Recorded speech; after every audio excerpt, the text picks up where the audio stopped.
నిత్యం పదుల సంఖ్యలో రైళ్లు వేలాది మంది ప్రయాణికులు రాకపోకలు సాగిస్తున్నా అపరిశుభ్రత అనేది అక్కడ మచ్చుకైనా కనిపించదు. తలతలలాడే ప్లాట్ఫారాల్లో నేలపైనే ప్రయాణికులు సేద తీరుతారంటేనే అక్కడి వాతావరణం ఎలా ఉంటుందో అర్థం చేసుకోవచ్చు. పరిశుభ్రతకు ఇంత ప్రాధాన్యం ఇస్తున్నారు కాబట్టే డివిజన్ పరిధిలో ఎన్నో జంక్షన్లను డివిజన్ కేంద్రాన్ని తోసిరాజని తిరుపతి స్టేషన్ ఉత్తమ రైల్వే స్టేషన్గా ఎంపికైంది. దేశం నలుమూలల నుంచి నిత్యం వేలాది మంది భక్తులు తిరుమల శ్రీవారిని దర్శించుకునేందుకు వస్తుంటారు. వీరిలో 90% మంది రైళ్ల ద్వారానే తిరుపతికి చేరుకుంటారు. రోజుకు 90కి పైగా రైళ్ల రాకపోకల ద్వారా వచ్చే 80,000 మంది ప్రయాణికులతో తిరుపతి స్టేషన్ కిక్కిరిసిపోయిన అపరిశుభ్ర వాతావరణం అక్కడ మచ్చుకైనా కనిపించదు. స్టేషన్ సిబ్బందితో పాటు ఒప్పంద కార్మికులు అహర్నిశం శ్రమించి స్టేషన్ను అద్దంలా తీర్చిదిద్దుతున్నారు. వివిధ ప్రాంతాల నుంచి వచ్చే ప్రయాణికులకు ఎలాంటి అసౌకర్యం కలగకుండా వేచి ఉండే గదులు, మరుగుదొడ్లు ఎప్పటికప్పుడు శుభ్రపరుస్తున్నారు. ప్రయాణికుల రద్దీని దృష్టిలో ఉంచుకొని సరిపడినన్ని శుద్ధజల కేంద్రాలు ఏర్పాటు చేశారు. గత 2 ఏళ్లతో పోల్చితే రైల్వే స్టేషన్లో సేవలు ఎంతో మెరుగుపడ్డాయని ప్రయాణికులు చెబుతున్నారు.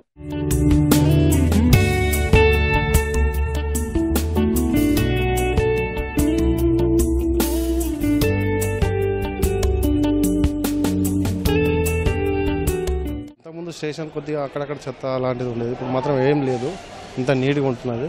వాటర్ ప్రాబ్లం కూడా ఏం లేదు. చెత్త కానీ ఎక్కడ ఏం కనపడకుండా నీట్గా ఉంటుంది.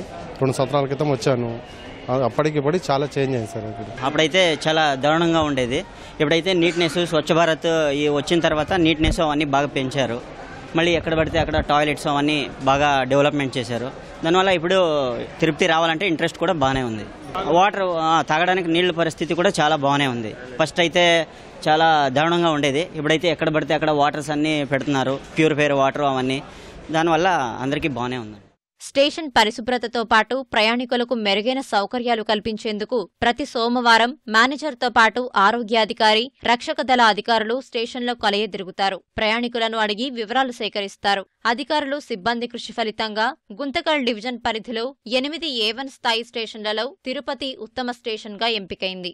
Water facility, toilets, cleanliness maintenance and cleanliness మీద ఎక్కువ మేము కాన్సన్ట్రేట్ చేస్తున్నాము.